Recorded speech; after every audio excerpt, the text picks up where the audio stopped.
Hey y'all, it's Jennifer. Welcome back to my channel. Today I am coming to you with the first of my videos of end of year content. So hopefully you will be seeing a video, if not every day for the next week, at least every other day, because I like to put all of these out kind of one right after the other. So today we are doing disappointing reads. And I am doing this kind of in lieu of a worst books of the year because this has been a really fantastic reading year for me. In fact, it's been the hardest year since I've gotten on BookTube to narrow down the list of favorites to just a top 10. And I feel like over the past couple of years, I was really searching for a top 10 at all. So not only was this a great year in terms of finding a lot of 5-star reads, it also just in general was a really good year because nothing stood out as being absolutely terrible. And so I just wanted to call this disappointing reads because for me, these books aren't necessarily bad. I mean, they wound up being bad to me, but they're not books that I wouldn't recommend. I guess I would say all of these are books that I had really high expectations for and I thought I was going to love, and that just did not happen. And so I only have 5 here because these 5 books were the only ones that really stood out to me as being massively disappointing. And so let's go on and get into my list. This is all over the place as usual. The first of these is The Serpent and the Wings of Night. And I know I'm gonna get some flack for this because I think this book and its sequel are going to wind up on most people's best of the year. I really truly do. If you're in the realm of fantasy romance or romantasy at all, you have heard of Carissa Broadbent, and I think you tend to have a pretty favorable opinion of her.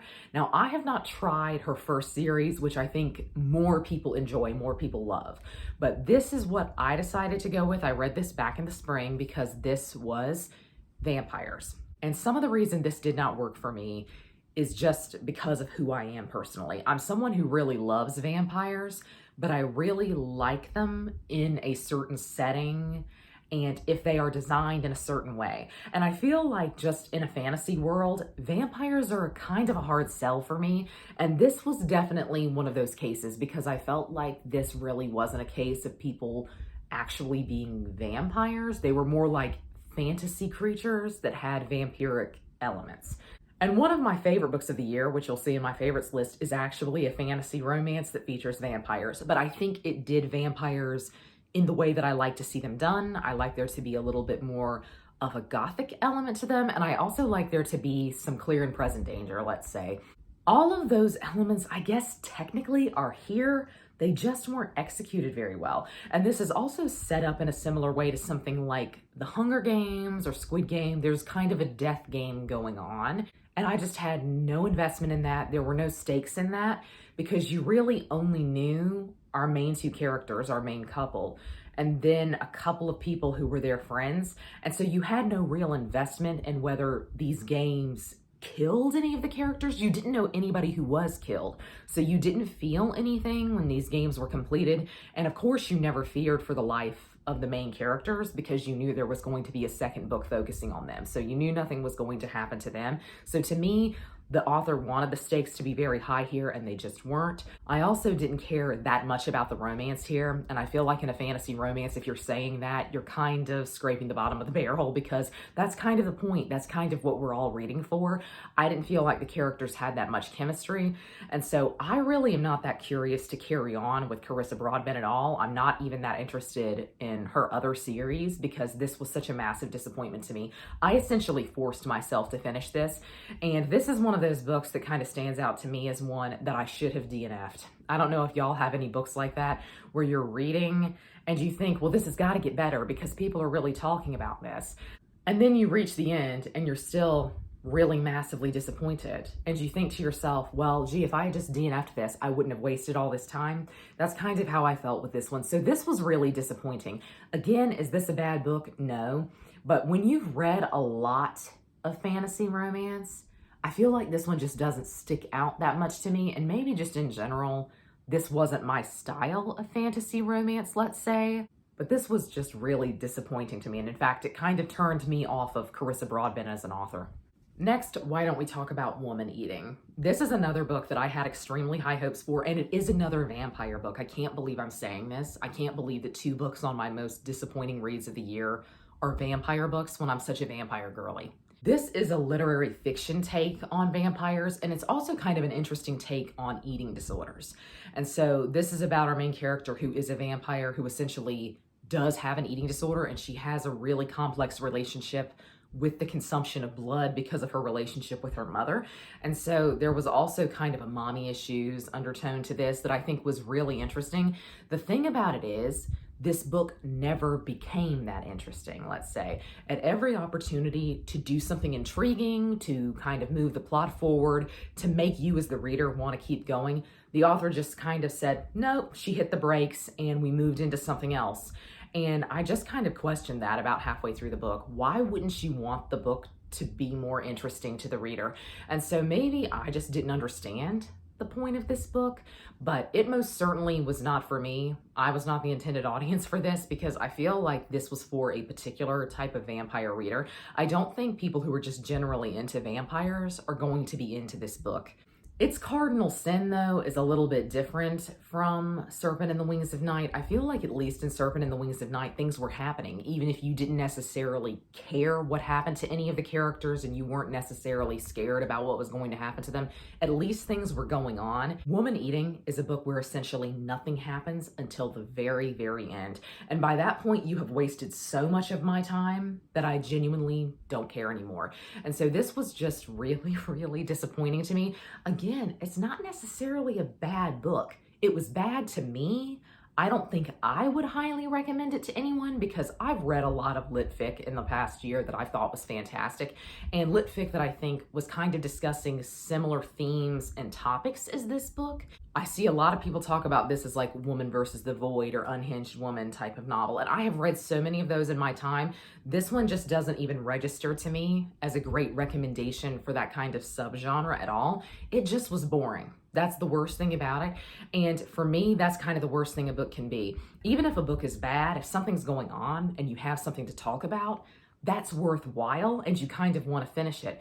This book to me dragged and dragged and dragged, and at every opportunity, the author just chose to keep going with that boring undertone, and she never made the decision to let something truly interesting happen to any of the characters. And so that made the characterization fall flat to me because there were opportunities to really expand things or to have conversations even that she didn't allow to happen. I just think it was a really weird book, and I have a lot of questions about the conception of it. But I'll say the writing of this was charming enough that I would keep an eye out for whatever Claire Kohda does next, because I thought her writing was at least really pretty. But otherwise, the book was just a massive disappointment to me, and this is definitely, honestly, one of my worst of the year. You want to talk about something wild? I was trying not to talk about any classics in this video because I'm going to just do a classics wrap up for the year since I did not read that many this year. I've read maybe 120 books, I think, so far this year, and I've read 13 classics. And so I've not read that many this year, but sadly, it was not a great year for them anyway. Of the 13 that I read, none really stood out. One stands out as particularly bad. There were a couple that were really bad in my opinion, but one that was just an utter disappointment to me is Trilby by George de Maurier. There are a lot of things about this book that seem like they're tailor-made for me, so I was really excited about this. George de Maurier is of some relation to Daphne du Maurier. I'm pretty sure he's her father, but he does not have her skill at writing, let's say. So this book is kind of a precursor to Phantom of the Opera. And it is essentially the book that apparently inspired Gaston Leroux to write The Phantom of the Opera. It is set in the artist scene of Paris. There's something kind of sinister going on between an artist and his muse.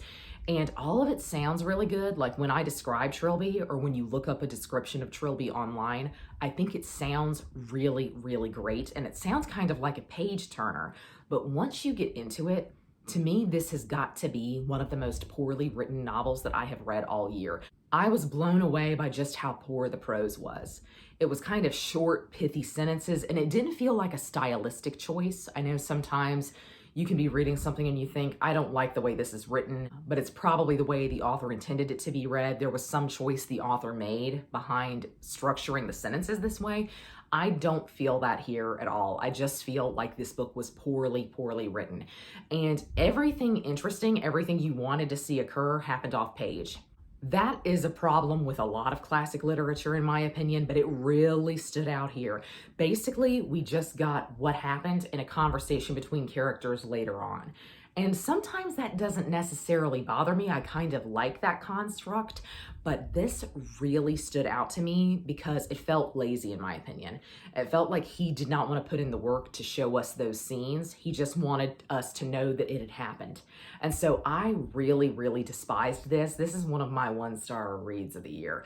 I cannot believe this had any redeeming quality, and I can't believe that somebody like Gaston Leroux read this and was like, wow, Phantom of the Opera. Maybe he got so enraged reading it, he thought he could do it better. But this is definitely a book I would not recommend to anyone. This wasted my time, truly. And of the 6 that I'm talking about today, the 5 or 6 that I'm talking about today, this is easily the worst offender in my opinion, and this is the worst book on the list. So this was really terrible, and I don't recommend that you waste your time on it. This next book is easily the most disappointing book that I'm going to talk about because it started off so great. That is YN by Esther Yi. And this is a novel about kind of the K-pop scene. And it is specifically about kind of an unhinged main character who gets involved in K-pop and becomes really, really obsessed with a particular idol. And when the group goes on break or retires or something like that, she goes to South Korea essentially to find her idol, to find her bias. And so I was interested in this on multiple different levels because I think this can be extrapolated and the discussions here can be applied to basically any fandom. If you have ever been in a fandom, I think this book applies to you. But I am currently in the K-pop fandom, and so I was really interested to read a novel that commented on the parasocial relationships that Korean idols kind of perpetuate among their fans and how fans take that very, very seriously. I really was interested in what this book had to say. And the first half of this is so brilliantly written, it's unbelievable. The first half of this had me thinking I'm going to give the book 5 stars, new favorite of the year. I was really in all the way. The second half of the book goes surreal and weird in a way that I feel like makes 0 sense given the first part of the book. And so I was really, really disappointed in the second half. And I found myself just forcing myself to get through that second half. And that's a shame because the book was not 300 pages. It was a really, really short book. And I believe Esther Yi lives in Germany or might be from Germany. And I just really, really love the way Germans write. And I think she's talked in interviews about the fact that she was really influenced by German writing styles here, and that's why this was gorgeously written.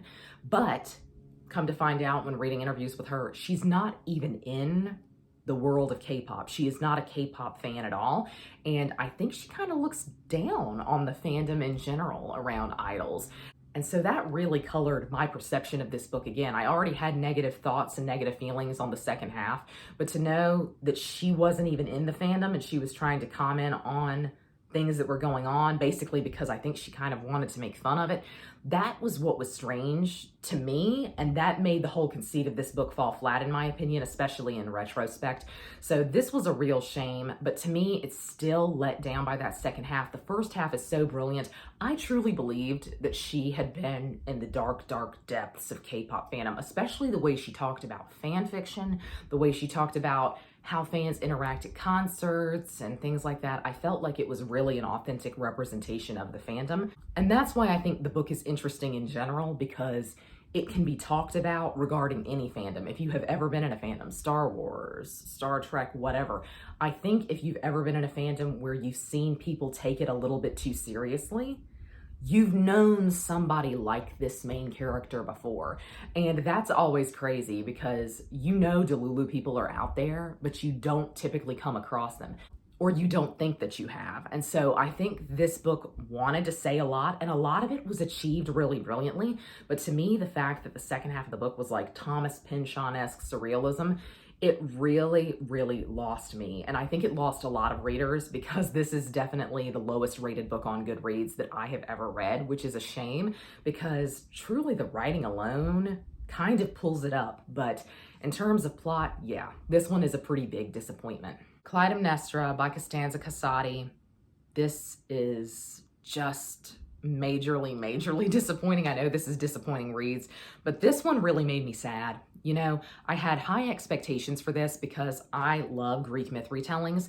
And I'll be honest with you, Clytemnestra is my favorite woman in Greek myth. And so I was really excited to see a book that was entirely dedicated to her and not just different members of her family, because Clytemnestra is surrounded by really interesting figures from myth. Helen of Troy is her sister, her daughter is Electra, her husband is Agamemnon. So she's surrounded by a lot of heavy hitters. So unfortunately, I feel like she doesn't often get time to shine in a lot of these newer retellings. And so I was really excited about this book. And I cannot tell you how bad this was. It started off bad and then it just kept getting worse and worse and worse. And the thing that bothered me about this was just a lot of on-page casual violence from men against women. I think we all know that was occurring, and I don't think we needed to see it happen 10, 15 times in order for us to understand that certain male characters were terrible people. There was like no warning for it at the beginning of the book. And it's not to say that this book was graphic by any stretch of the imagination. It just happened again and again and again and again. And it was just pointless after a certain point because we know that the men don't like the women. We know that we're living in a patriarchal society. We know that the women have zero power. We kind of get what the point of the book was, you know? But this really just kept going with it. I also thought Clytemnestra was really poorly characterized in this. She's definitely a vengeful woman. In fact, the entire point of her story is revenge. So I think we all want to see some female rage in a Clytemnestra retelling, and that was there, and some scenes were done extremely well in terms of the retelling, but others just were so strange, so bizarre. I also thought quite a bit of the myth had been changed. It was interesting to see which sources Constanza Casati went with for this. So I was disappointed in this on nearly every level. It just, on the one hand, wasn't a good retelling, and on the other, it wasn't a good book. And I think it's hard to judge Greek myth retellings because there's not an original myth out there. It's not like you can say, you didn't say this, so it wasn't the real version of the myth. There is no real version of a lot of these myths, but we know a lot of the big things that happen in Clytemnestra's story, and so you expect certain beats to happen throughout this novel. And sometimes those happened and sometimes they didn't, or they didn't happen in the way that you expected, which made that kind of strange to me. So on one level, I just wasn't enjoying it as a book, but on another, to me, it was not a very well done retelling of the myth at all. I know I am the odd one out here. It seems like a lot of people have really, really loved this year, but sadly not me. Last but not least is another book that I think is going to get me a lot of flack, but this is from one of my favorite author discoveries of the year. I was so excited that I found this author and that I really, really loved her, and that's Emily Henry. So Emily Henry has 2 5-star books for me, 1 4-star, and then this travesty, and I'm so glad I did not start with this book. I know this is the book of hers that everyone recommends, and this is the one everyone says to start with, and I am so relieved that I did not, because I would never have read another thing from her. That's Beach Read. Beach Read is marketed as romance. I am telling you that it's not. A romance is there. This is women's fic. This might even be more technically called lit fic, but it's definitely women's fic. The romance is a completely secondary plot to a storyline that is based around grief, with the main female character having lost her father before the start of the book. This book is genuinely sad, haunting, depressing to read, and I think a lot of the time I'm reading romance anyway because I want to be happy. And I felt kind of like I was tricked by reading this book. I was expecting something to be romance and I got women's fic, and I really did not like that. I felt like there was a bait and switch here. And I know a lot of people will argue and tell you that all of Emily Henry's adult romances are technically women's fiction. And I can see why, because that's kind of the thing that's great about her other books, and you might even say is great here. There is something else going on in the characters' lives rather than needing a romantic partner. And I personally think that strengthens a romance a lot of the time, especially if it's irrelevant. But this book, to me, the tone was so melancholy, so sad. There was nothing really uplifting about it until the very end. And by that point, I had spent so much of the book stressed out and really, really down that the ending did not help me at all. In fact, if you want to know the honest truth and the brutally honest truth about this, I felt emotionally manipulated by this book. I felt like it took me on an emotional roller coaster that it did not need to. And so I just really did not like anything about this. Some of it is not the fault of the book, because I think the book is what it is, and if you want to see grief done at all, I think it does it rather brilliantly. But I never once heard at any point, since this book came out years ago, I never heard a single person talk about the fact that the main through line of this book is about grief. It's not even necessarily about the romance. And so I feel like people who are looking for a regular contemporary romance are just not getting it with this book. Even the back of the book says absolutely nothing about that. In fact, the back of the book describes there being like a competition between our male and female main characters because they're both writers, and so they're swapping genres because they've kind of hit a dead end with the books that they're working on, and so they decide to swap genres one week while they are on vacation. That is so clearly the secondary plot here. That's not even the main plot. It really barely happens, and when it does happen, it seems to happen off page. This was just a weird one for me, and this is definitely one of my most disappointing reads of the year. Like I said, I am so glad that I did not start with Emily Henry here, because I would have been very skeptical of reading another book from her. But I started with Book Lovers, so that was easily one of the best books of the year. So it's interesting, she's going to have one of my most disappointing reads and also one of my best reads of the year. But this one was a massive disappointment to me, and I don't think I'll ever revisit it. Well, controversial as always. I feel like these videos are so fun. In fact, I get a lot more out of people's worst and disappointing reads of the year than I do out of their best books. But I would love to know down below if you have read any of these, and I would love to know what your worst books of the year are. But that's going to be all from me today. I hope you're all having a great week. Happy reading. Goodbye.